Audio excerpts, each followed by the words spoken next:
अच्छा, question number 14। अच्छा, आई cap ये शरारत लाजमी करता है कि सवाल का स्टाइल लाजमी चेंज करेगा कि एक दफा हम परेशान हो, ये उसकी आदत है। बट सवाल आता होगा, थोड़ा सा उसको मैनेज करना है, स्टार्टिंग पॉइंट निकालना है उसका। लिखा हुआ calculate borrowing cost which may be capitalized for each asset and consequently the cost of the each asset 31st December 2026। इस सवाल को पढ़ के ये दो रिक्वायरमेंट है, एक रिक्वायरमेंट नहीं है इसके अंदर। एक उसने कहा borrowing cost to be capitalized भी फाइंड करें, और एक उसने कहा है एसेट की कॉस्ट भी बताएं। पेपर में जो पूछा है वो बताना है, ये नहीं कि जो जो कुछ आपको आता है सब बता कर आना, पूरा IAS 23 नहीं लिख कर आना। 1 जनवरी 26 को googly industry limited borrowed 15 million to finance the production of 2 assets, both of which were expected to take a year to build। पहले मुझे इस लाइन को पढ़ के बताएं कि ये जो उसने पैसे लिए हैं 15 मिलियन, स्पेसिफिक है या जनरल? स्पेसिफिक है, क्योंकि लिया ही उसने इसके लिए। Work started during 26, the loan facility was drawn down and incurred on 1/1/2026 and was utilized as follow, with the remaining fund invested temporarily। Asset A के लिए 25 lakh 2.5 million 2.5 million, asset B के लिए 5 million 5 million. The loan rate है 9% और surplus fund है 7%। अब यहां पर परेशानी वाला क्या है, दो एसेट का मसला है, हमने सिंगल एसेट वाला पढ़ा हुआ है। अब जब भी ऐसी सिचुएशन आ जाए, कोशिश करनी है उसको अलग अलग रखो। अगर वो खुद कह देना टोटल फिक्स एसेट, फिर इकट्ठे कर लो, वरना उसने क्या कहा है ईच एसेट। तो पहले सिर्फ समझो कि आपने 15 मिलियन टोटल लिया ना, समझो कि 1 मिलियन लिया, ये कितना आ गया 10 मिलियन। 10 मिलियन आपने लिया बी के लिए और 5 मिलियन लिया आपने ए के लिए, और इसको इस तरीके से हल करना है, ए को और बी को अलग अलग करके। सवाल आपका हो गया। अगर हम देखें सवाल का जो फ्रेम होता है ना, जो पैटर्न होता है, एग्जामिनर को ये बता देता है कि इस बच्चे को क्या आता है, फ्रेम उसका। अब हमने उसकी कॉस्ट फाइंड करनी है, कॉस्ट में कॉस्ट इनकर्ड भी आती है और जो बोरोइंग कॉस्ट कैपिटलाइज करनी है वो भी आती है, माइनस जो टेम्परेरी इन्वेस्टमेंट इनकम है वो माइनस भी करनी होती है। जर्नल बोरोइंग इसके अंदर है ही। तो हम क्या करेंगे, सबसे पहले ऊपर नाम लिखेंगे, उसने दो रिक्वायरमेंट का नाम लिखे, हम दोनों रिक्वायरमेंट लिख दें या दोनों को अलग अलग डील कर देते। एक उसने कहा borrowing cost to cost of asset,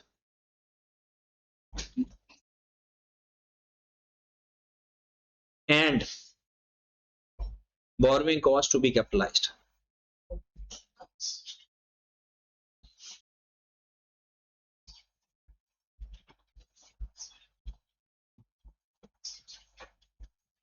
For the year December 26। हाँ जी, कॉस्ट भी फाइंड करनी है, borrowing cost to be capitalize भी फाइंड करनी है। तो सबसे पहले हम यहां पर लिख देते हैं रुपीज इन मिलियन कर लो,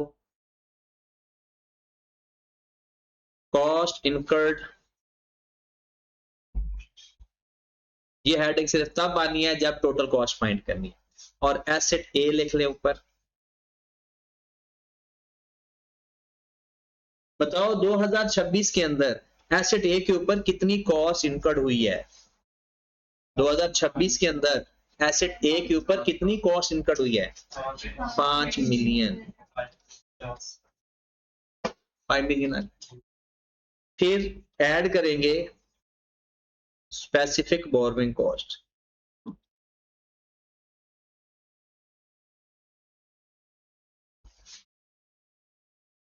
स्पेसिफिक बोरोइंग कॉस्ट पहले लिखेंगे। इसमें अरेंजमेंट फी तो है ही नहीं, इंटरेस्ट, अच्छा, इंटरेस्ट लिखने का मैंने आपको एक ही तरीका बताया, जितना स्पेसिफिक लोन लिया है ना सारा multiplied by rate 9% multiplied by जब से लिया, जिस दिन कैपिटलाइजेशन डेट पूरी होगी, कब तक, एसेट के कंप्लीट होने तक। अगर 2 साल अलग अलग है तो अलग अलग कर देना, सेम ईयर है तो एक ही साल में लिख देना, और सस्पेंशन पीरियड माइनस कर देना। ये है स्पेसिफिक इंटरेस्ट फाइंड करने का तरीका। जब से कैपिटलाइज करना है वो डेट कंसीडर करनी है, टोटल अमाउंट के ऊपर लेना है, और कब तक लेना है, जब तक एसेट पूरा ना हो जाए। और अगर साल अलग अलग है तो अलग अलग कर देना है, अगर यानी अनएक्सपेक्टेड स्टॉपेज है तो वो माइनस कर। बस ये जो बातें हैं इसको मैं 10 दफा भी बोलूंगा, मैं यही बोलूंगा, या तो रिकॉर्ड करके बार बार सुनते रहे, ठीक। हाँ चलिए, 5 multiplied by 9%, multiplied by time कितना है मेरे भाई, 1126 से शुरू कर रहे हैं, वो कहता है पूरा साल लग जाएगा। पूरा साल लग गया फिर तो 0.45 लेस कर देंगे इसमें से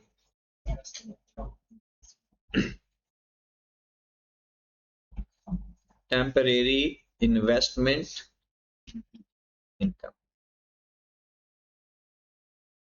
उसके लिए हम कर लेते हैं वर्किंग नंबर 1। वैसे तो इसके साथ इधर भी हो जाएगा, हाँ हो सकता है। अगर वो सरप्लस फंड ना देता तो हम ना फाइंड करते, बस इतना ही काफी 10 बार। अगर वो सरप्लस फंड ना देगा, उसकी परसेंटेज नहीं देता, हम कुछ भी नहीं करते। हाँ जी, 1126 को हमने लोन लिया था कितने मिलियन का, 5 मिलियन का, और उस वक्त हमने पे कितना कर दिया, उसी वक्त 2.5 मिलियन हमने पे भी कर दिया। हमारी जेब में कितना रहा, इसके ऊपर हमें क्या मिल जाएगा, इंटरेस्ट मिल जाएगा। किस रेट पे मिलेगा, 7%। और कब तक मिलेगा, अगली डेट तक। अगली डेट क्या है जी, 1 जुलाई 6/12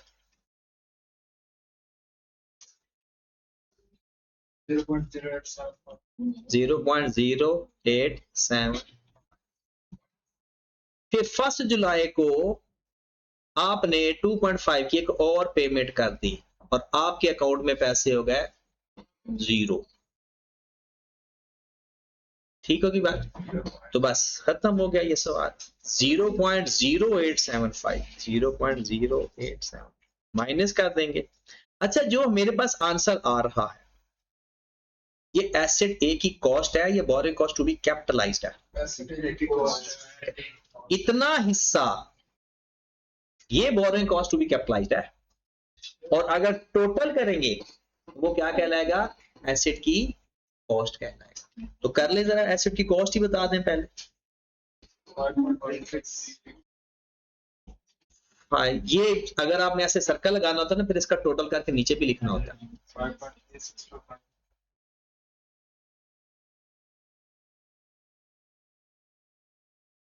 5.36 कॉस्ट ऑफ ए। नीचे लिखेंगे क्योंकि उसने 2 सवाल पूछे, दोनों का जवाब दिए बगैर जाना नहीं आपने। Cost to be capitalised in borrowing cost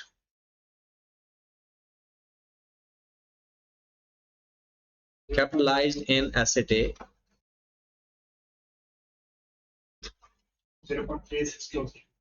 0. कैसे 0.45 माइनस 0.0875 36। अब उसका जवाब पूरा हुआ। अगर रिक्वायरमेंट में देखे उसने दोनों का जिक्र किया, तो हमने दोनों उसको अलग से बतानी है। हालांकि जवाब उसके अंदर उसको मिल सकता था, लेकिन फिर भी हमने अलग बताना जरूरी है। ओके होगी बात। नेक्स्ट, अब एसिड बी का कर लोगे, एग्जैक्ट यही है। अच्छा, इसका सबसे लेंथी बड़ा सवाल ये क्वेश्चन नंबर 15 है, तो मैं ये चाहता हूं ये आप लोग घर से ट्राई करना। बाकी सारे सवाल बस बातें हैं और कुछ नहीं। क्वेश्चन नंबर 16 पे इस सवाल ने भी मार्केट में एक दफा रोला डाला था जब ये पेपर में आया, लेकिन सवाल आसान था। बात हो क्या, मैं क्या कह रहा हूं, आई क्या करता है, एक छोटी सी शरारत, जिसको वो शरारत समझ लग जाए उसके लिए वो सवाल फौरन हो जाता है। अभी भी आप देखना, BPL is planning to commence construction of a warehouse. सवाल समझना है, बीपीएल का प्लान है कि वो एक वेयर हाउस कंस्ट्रक्ट करे 11/23 को, expecting to complete it by 30th November 23.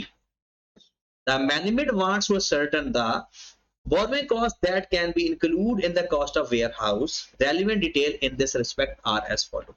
Expected payment 1 Feb को 40 मिलियन, 1 अप्रैल को 120 मिलियन, 1 सितंबर को 100 मिलियन और 1 दिसंबर को 90 मिलियन।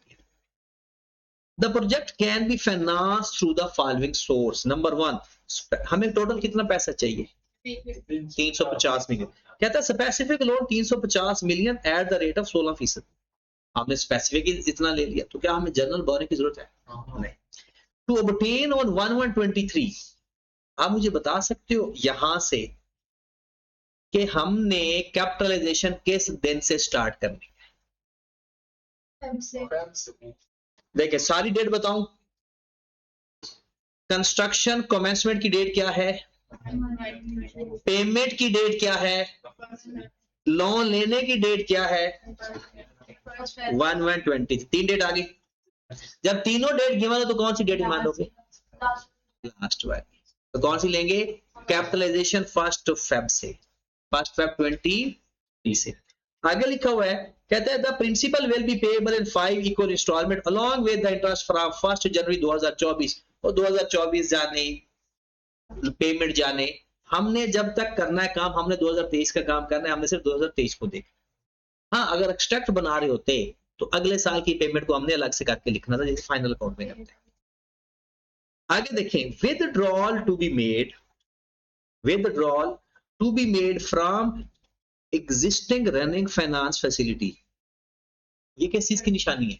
जनरल बोरोइंग की निशानी है। ये किस बात की निशानी है? General borrowing. These facilities will also be used to finance other needs of BPL. वो कहता है ये फाइनेंस तो बाकी जरूरत भी पूरी कर रहा है। इसका मतलब ये जनरल बोरोइंग है। कहता है लिमिट है 300-350 की, एक्सपेक्टेड एवरेज बैलेंस है 220 और 280 का, इंटरेस्ट रेट है 13.7 और 14.6%। आप मुझे बताएं, इतना लोन की लिमिट है, इतना एवरेज लोन है, हम किसके ऊपर रेट लेंगे? एवरेज रेट है उसके लिए, कैपिटल रेट फाइंड करने के लिए एवरेज रेट के ऊपर इंटरेस्ट आ जाएगा, इनके टोटल पे डिवाइड कर देंगे, वेटेड एवरेज कैपिटलाइजेशन रेट आ जाएगा। ठीक है, कर ही लो। इसका इंटरेस्ट कितना आ गया? 220 को 30.14 और 280 का 14.6%, 40.88 डिवाइड कर देंगे 220 प्लस 280 पे और 100 से मल्टीप्लाई करते हैं।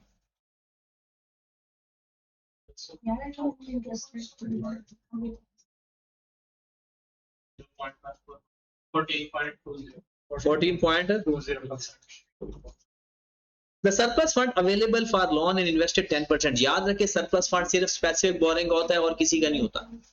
अगर हो भी सही ना तो कैपिटलाइजेशन के अंदर कोई रोल नहीं होता। क्या बताया मैंने? सरप्लस फंड की जो टेम्परेरी इन्वेस्टमेंट इनकम की वर्किंग है ना, वो सिर्फ किस में करनी है? स्पेसिफिक बोरिंग में।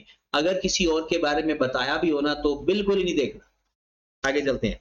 Construction is expected to be complete, sorry suspended for the entire month of June due to usual monsoon rain.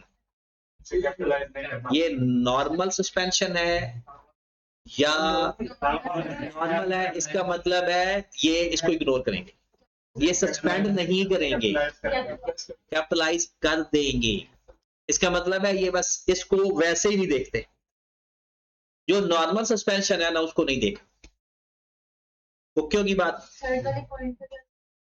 वो तो वो उसके बारे में बताया हुआ है, टेम्परेरी इन्वेस्टमेंट इनकम का जिक्र है। अच्छा, यहाँ पर अगर मैं सवाल पढ़ रहा होता ना तो मैं भी अजीब समझता कि ये 350 चाहिए, 350 स्पेसिफिक से ले रहे हैं, फिर जर्नल की इंफॉर्मेशन क्यों बता रहा है? तो रिक्वायरमेंट से उसने क्लियर कर दिया, calculate the borrowing cost to be capitalised in the cost of warehouse in each of the following independent cases if all the payment will be made from specific loan only, if all the payments made from the running finance facility only। कहता है एक में समझो कि सिर्फ specific loan है, general नहीं है, और दूसरे में समझो कि स्पेसिफिक नहीं है, सिर्फ जनरल है। 4 नंबर का ये सवाल था पेपर में और 8 नंबर का ये सवाल था। ठीक होगी बात? अब पहले इंडिपेंडेंट केसेस के साथ हिसाब करते हैं, पहले हम करते हैं स्पेसिफिक लोन के साथ। अच्छा, पहली बात मुझे ये बताओ कि इसमें फाइंड क्या कर, फाइंड क्या कर, एसेट की कॉस्ट या सिर्फ borrowing cost to be capitalised? सिर्फ borrowing cost to be capitalised, मतलब इंटरेस्ट, टेम्परेरी इन्वेस्टमेंट इनकम। बात समझ लगी? तो इसको ना मैं वैसे आप लोग नोट ना करो ताकि खुद से आप घर से करना, नहीं कैलकुलेटर से मुझे कैलकुलेशन करके देते जाओ। तो असल में हमारे पास ना थोड़ा सा मैंने वापस जाना चाह रहा हूँ पास पेपर पे एज अर्ली एज पॉसिबल, क्योंकि तैयारी तो मेरी हमारी वो है, ये तो सिर्फ कॉन्सेप्ट है, इसको मैं लिखवाता जा रहा हूँ। ये बार बार जब सवाल करेंगे ना, कम अज कम हमने 25-30 क्वेश्चन करने हैं, कम अज कम नॉन करंट एसेट्स के, मतलब इन 6 स्टैंडर्ड्स के हमने कम अज कम 25 से 30 क्वेश्चन करने हैं, जिसमें जनरल एंट्री के 8-10 सवाल होंगे, एक्सट्रैक्ट के सवाल होंगे और नोट्स के सवाल होंगे और डिस्कशन वाले सवाल होंगे। हर टाइप के 8-8 सवाल या 5-5, 6-6 सवाल हमने लाजमी करने हैं। वो आपको वैसी चीजें अब तैयार होते हैं, इसलिए इसको as early as possible finish करने की, ताकि ना कल को हम इसकी आपको इन चीजों में जो मसला है बस वो पूछो, हम आगे चले जाए। हाँ जी, पहले सिर्फ स्पेसिफिक लोन है। स्पेसिफिक लोन का क्या तरीकाकार है, चीजें याद रखनी है आप। बीपीएल हम लिखेंगे specific borrowing cost to be capitalized, और अगर डे लिखने लिख लो वरना जरूरत नहीं है। अब दोबारा स्पेसिफिक बोरोइंग कॉस्ट की हेडिंग देने की जरूरत नहीं है, क्योंकि ऊपर लिख दिया इंटरेस्ट आपने लिया था 350 मिलियन, ऐसा ही है, मल्टीप्लायर में किस रेट पे लिया, 16% के ऊपर, मल्टीप्लायर में मुझे टाइम बताओगे, 30 नवंबर को पूरा हो रहा है,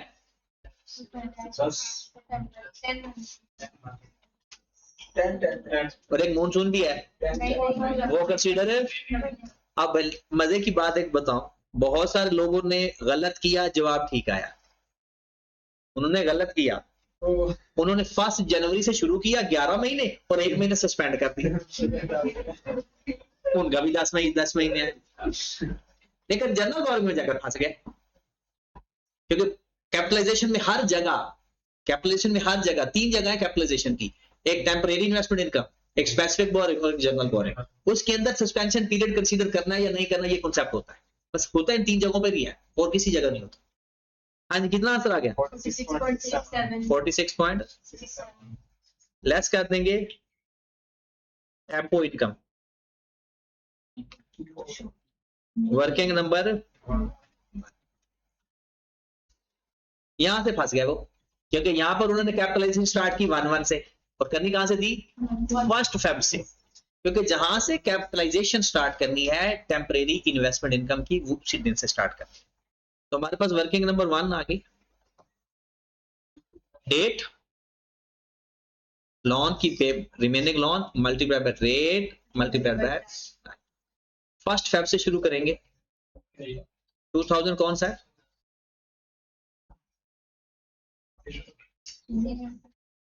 23। आपने लोन लिया था 350 मिलियन, 1 फेब को पे भी किया, कितने से, 310, मल्टीप्लायर बाय रेट कितना है, 10%, मल्टीप्लायर बाय टाइम कितना लेगा, अगली पेमेंट तक। अगली पेमेंट क्या है? 1 अप्रैल 23। 1 अप्रैल 23 कितना? 2 3 बस 2 मिनट 2 बेटर 5.16। फिर 1/4/23 को कितनी पेमेंट कर दी?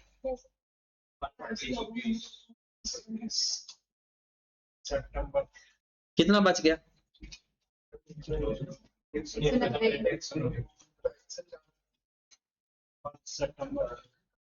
फर्स्ट 4 से अगली पेमेंट तक की डेट और साल एसेट कंप्लीट होने से आगे नहीं जाना। कितना? और अगर सस्पेंशन पीरियड है तो माइनस भी करना है। 4 भी है, 5 कितना हो गया? 7.91। और उसके बाद कितनी पेमेंट की?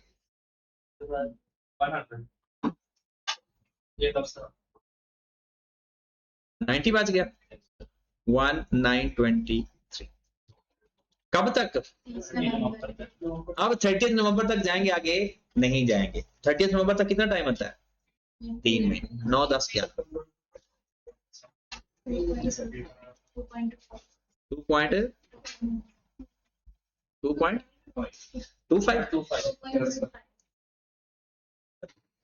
अब इसके इधर से माइनस करेंगे, पार्ट ए कंप्लीट। ठीक हो गया? कितना आ गया टोटल? कितना? और 15.334 माइनस करेंगे, जो जवाब आएगा वो हमारा, बस फाइंड करने की जरूरत नहीं है। ये क्या आया? Specific borrowing cost to be capitalised. अब वो कहता है स्पेसिफिक है ही नहीं, है ही जर्नल। और जर्नल तो जिस दिन पेमेंट करते हैं ना, उस दिन से टिक ओवर करते हैं। पहली पेमेंट कब की, उसमें और कुछ नहीं देखते। उसमें क्या देखना है? पेमेंट किस दिन से की है, किस दिन आपने जर्नल बोरोइंग इस्तेमाल किया। General borrowing to be capitalized, ये तो वर्किंग नहीं, इसमें कर लेते हैं। General borrowing cost to be capitalized. वही तरीका, 1 फेब 23 को आपने कितने पैसे इस्तेमाल किए? 40 मिलियन।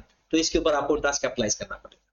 जितना पैसा क्वालिफाइंग एसिड में इस्तेमाल करोगे, जितना पैसा क्वालिफाइंग एसिड में इस्तेमाल करोगे, वो पैसे के ऊपर आपको इंटरेस्ट कैपिटलाइज करना पड़ेगा। 40 million multiplied by average rate 14.2%। कब तक 40 मिलियन? 2 महीने तक, मल्टीप्लाइड बाय 2 बेटर 0.94 95। अब अगली डेट कौन सी है? 1/4/23। और पेमेंट कितनी हो गई? 120। बताओ प्लस टू माइनस, क्योंकि आप तो कर्जा बढ़ता जा रहा है क्वालिफाइंग एसेट के ऊपर। Multiply by 14.2%। हाँ कितना? अगर कोई सस्पेंशन पीरियड आएगा तो जिस फैक्टर के अंदर आएगा उसी में लेंगे बस। कितना? कितना? 9 पॉइंट नहीं, पहले टाइम तो बताओ। 5/12 कितना आ गया? 9.4। फर्स्ट आगे 1 सितंबर है। 1 सितंबर 160 के बाद कितना? 100 260 कितना? 3 महीने बनते हैं। ये कब तक बनते हैं 3 महीने? बोला मतलब खत्म हो गया। नवंबर से आगे नहीं जाना, नवंबर के बाद की पेमेंट भी ऐड नहीं करना। कितना? 555 तो 56 कर लें। ये हमारी general borrowing to be capitalised आ गई।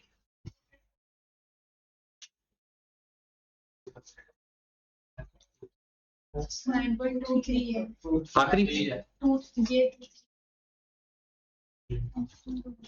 ये जवाब ही यही है। आंसर भी यही है, ये वर्किंग नहीं, ये आंसर है, क्योंकि उसने कहा general borrowing to be capitalize, तो यही कॉस्ट हमने फाइंड की है 19.6। 4 नंबर का ये हिस्सा था और 4 नंबर का वो।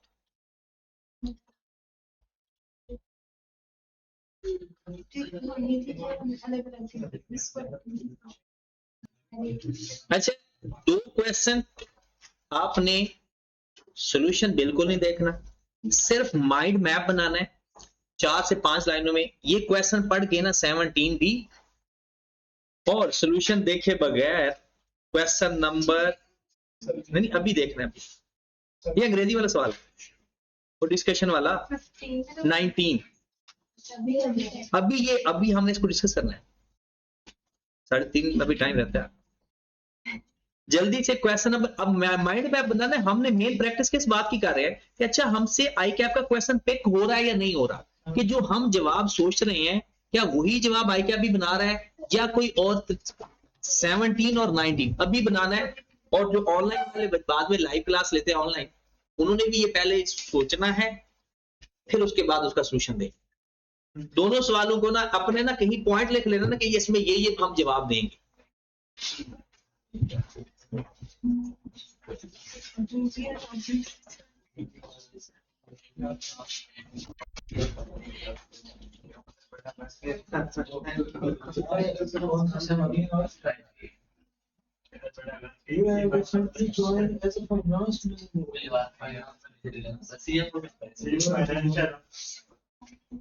सवाल में जब ये कहते हैं यू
हो गया दोनों चल डेस्टिनेशन पे पहुंच गए। अच्छा पहले 17 मिलके पढ़ते हैं, इसको डिस्कस करते हैं, फिर आई कैप का सॉल्यूशन देखते हैं। और ये सवाल ना बस इसकी ना आपने ना अंग्रेजी बड़ी कंप्रीहेंसिव, एक बात करनी है ना एक लाइन के अंदर करनी, फिर दूसरी बात दूसरी लाइन के अंदर करनी है। इकट्ठा पैराग्राफ लिखोगे ना तो वो जो अंग्रेजी आप रख रहे हो ना अंग्रेजी कुछ पता नहीं क्या लिख रहे हो आप। चीज को कंप्रीहेंसिव करके फाइंड बताना कि आपकी अंग्रेजी की सेंटेंस मेकिंग सही रहे। You have recently joined a finance manager of CL. आप फाइनेंस मैनेजर बने हो CL के। While review the draft financial statement for the year ended December 2020 prepared by the junior accountant. एक जूनियर अकाउंटेंट ने एक statement बनाई हुई है, आप वो उसका रिव्यू कर रहे हो। You have noted that CL construction of power generation plant for its factory. The project started on 1st February 2020 and would completed 30th November. The work remained suspended for 3 months. The project is financed through long-term loan acquired specifically 1/1/2020. The unutilized amount of loan is kept in the separate saving account. The accountant has deducted income of separate saving account from full year interest on the loan and presented the net amount as finance cost in the SOPL. कहते हैं उसने क्या किया कि interest income पूरे साल की minus करके जो आंसर आया वो किसमें लिख दिया, और फिर वो कहते हैं discuss the above issue should be deal in financial statement for the year ended in accordance. जब डिस्कस आ गया ना अंग्रेजी लिखनी है, अमाउंट भी लिख सकते हो लेकिन जर्नल एंट्री वगैरह नहीं लिखनी।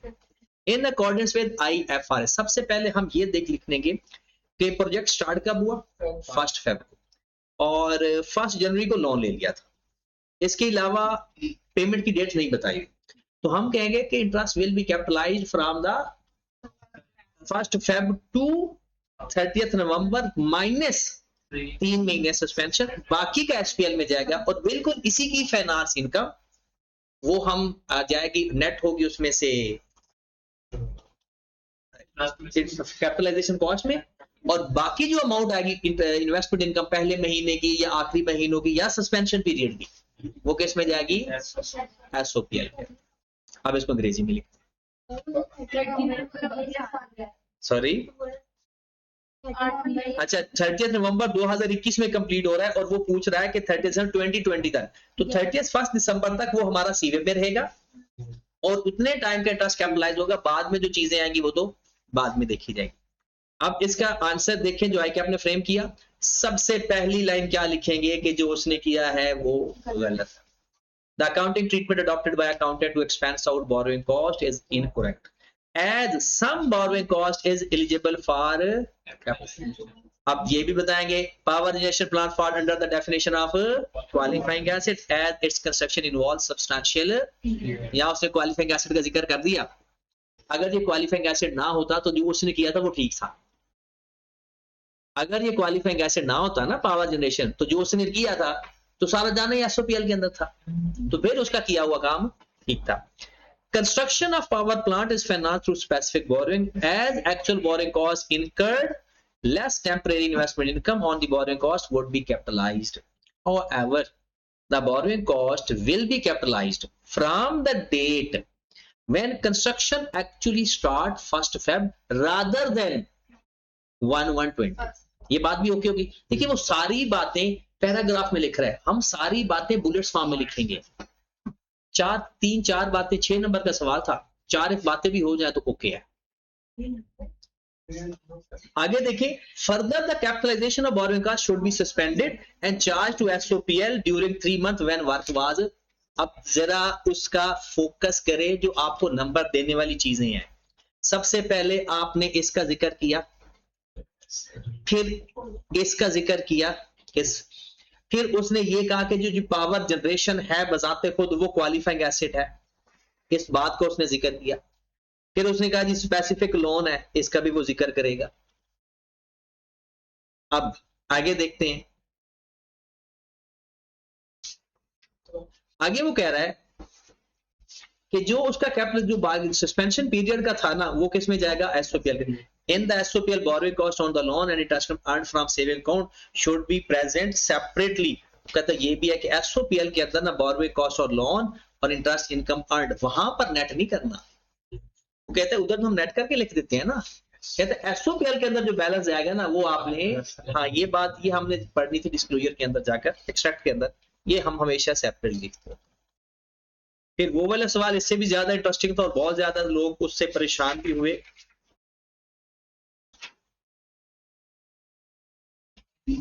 ये वाला उसने सिंपल क्या था, ऐसे ही ना कहा जी you are the accounting of Beta Limited, BL has commenced construction of manufacturing plant to expand its production line which like 2 years to complete।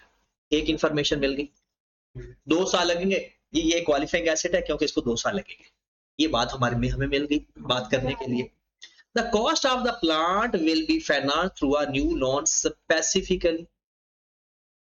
Remaining cost will be financed through existing borrowing। ये हमें बातें मिल रही हैं जो हम अपने हथियार के तौर पर इस्तेमाल कर सकेंगे। You have point out that portion of the borrowing cost need to be capitalized in the cost of plant।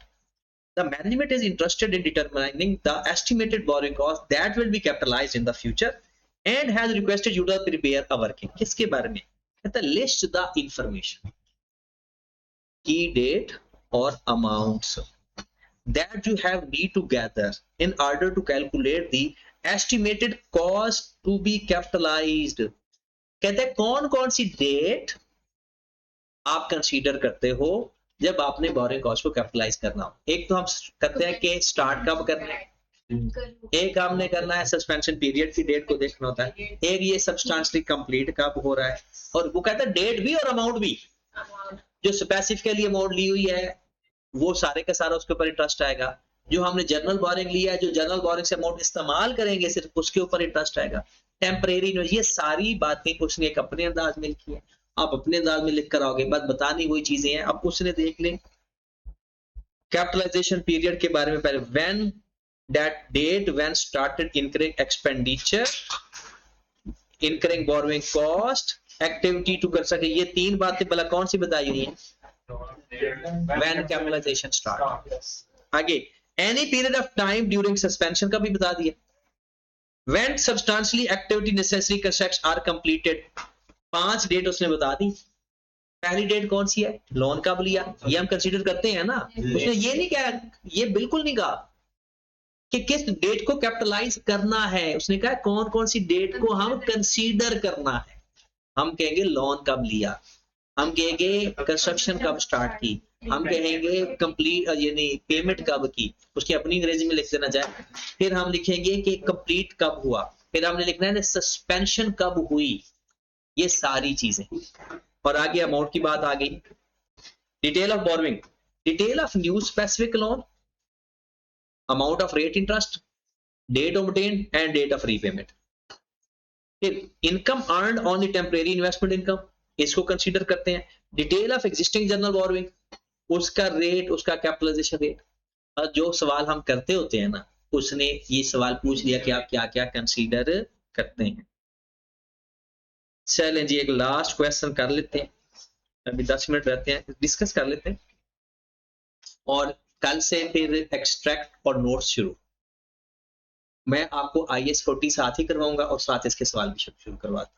2-3 दिन में IS 40 थोड़ा थोड़ा कर लेते हैं, क्योंकि अफीफ का IS 41 भी रहता है, अभी IS 23 भी उसने करना है।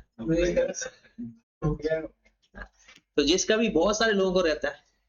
आज वो BIA में एक बच्चा आ गया, तो वो पढ़ रहा कहता सर कुछ समझ नहीं लग रही। मैंने कहा आप 2 दिन नहीं थे, तो मैंने लेक्चर भी भेज देता हूँ सबको। कहता वो अभी जाकर लेने हैं। मैंने कहा मैं ठहरता हूँ, फिर आप ले आओ लेक्चर, फिर उससे बात पढ़ाते हैं, क्योंकि मुश्किल हो जाएगी इस तरह से।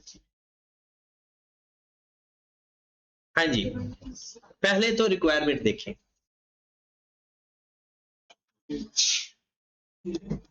अस्सलाम वालेकुम।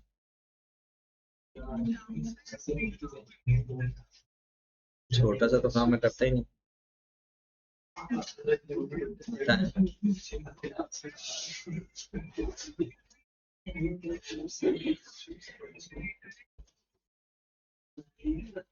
कितने भेजने? मैं या देखता हूँ जाकर अभी ना, ये 10 मिनट ठहर के। हाँ,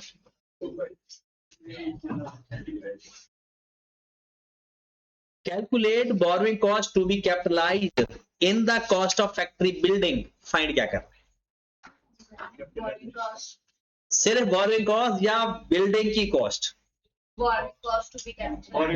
सबको सोचने दो। सिर्फ borrowing cost to be capitalized find करना है या cost of factory building find करना है? सिर्फ बोरोइंग कॉस्ट। वो कहता है जो बोरोइंग कॉस्ट फैक्ट्री कॉस्ट के अंदर जाकर हमने कैपिटलाइज करना है वो। ओके की बात चाहते हैं।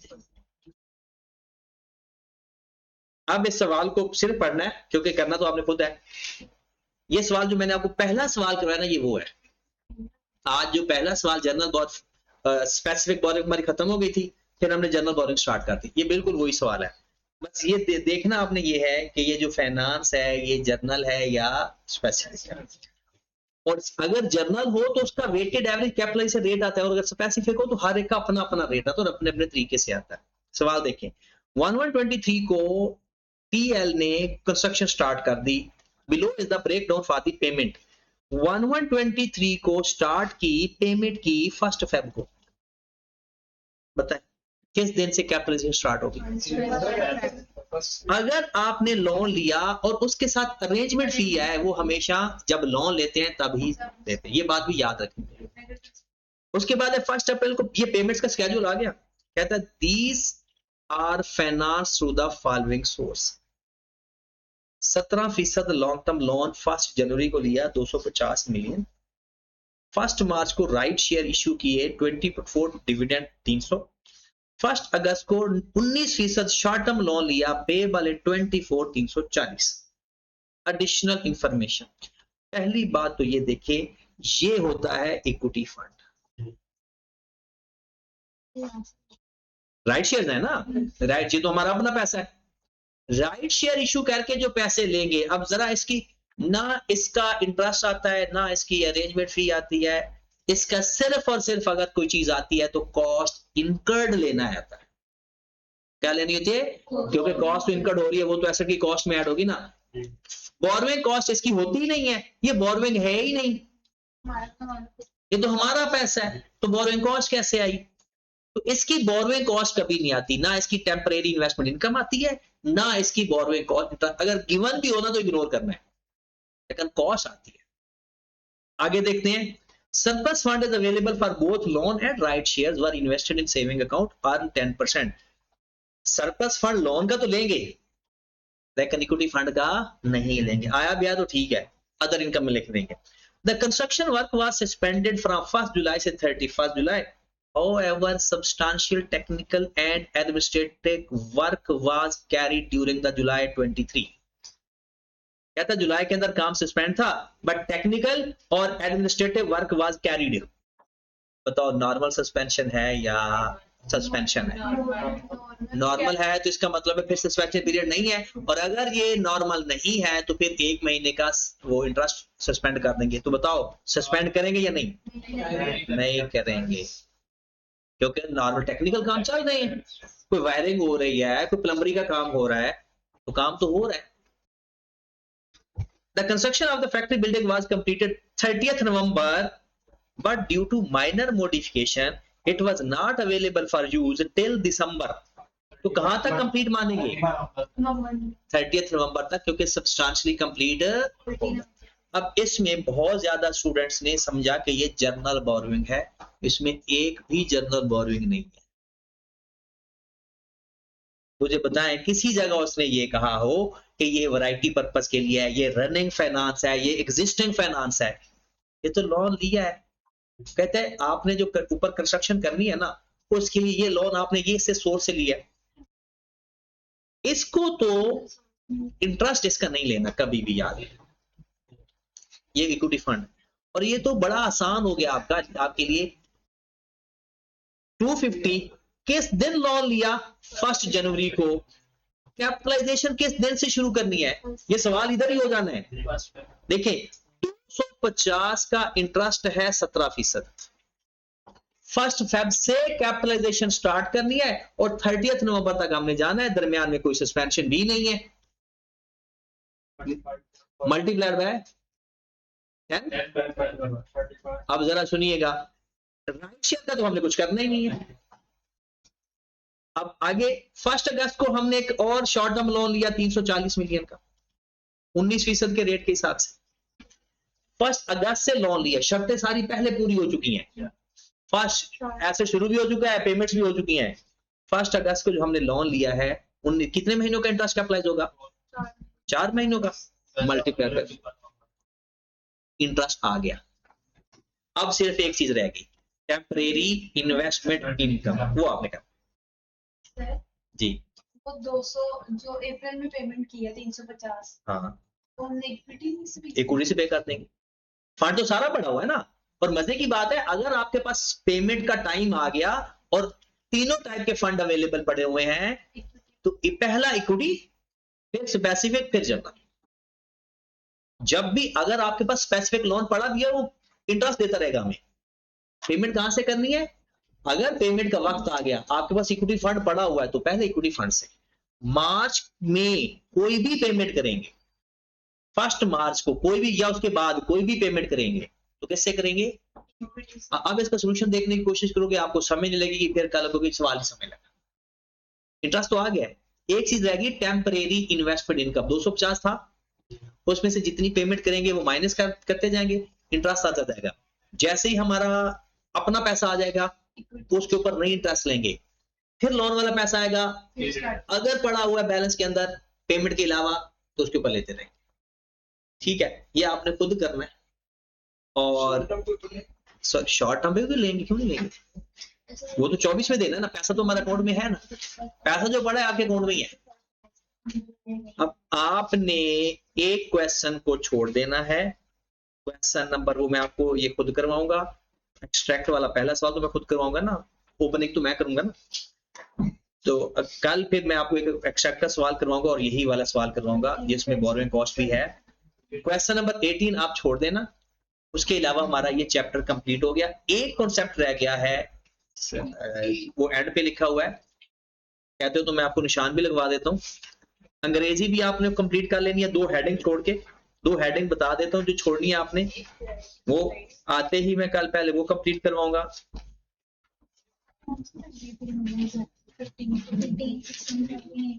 एक 2.4 और एग्जांपल नंबर 11 ये आपने नहीं करना। 2.4 एग्जांपल नंबर 11 आपने नहीं करना, और एक डिस्क्लोजर लिखा होगा, जहां भी डिस्क्लोजर लिखा होगा वो भी नहीं अभी करना। वो डिस्क्लोजर है इसके, हाँ वो भी मैं कल बता दूंगा। ये अभी बता दो, पूछ लो। 2 ही तो डिस्क्लोजर है, तो एक कैपिटलाइजेशन रेट बताना होता है और एक जो borrowing cost to be capitalized है, ये 2 डिस्क्लोजर है। एक कैपिटलाइजेशन रेट और एक बोरोइंग कॉस्ट टू बी। अगर वो कहना डिस्क्लोजर या नोट्स बताएं, ऊपर लिखना कि ये रेट है, रेट लिख देना, नीचे जो बोरोइंग कॉस्ट कैपिटलाइज करते हैं वो लिख देना, ये इसके नोट्स नहीं, आप सुबह बताएंगे।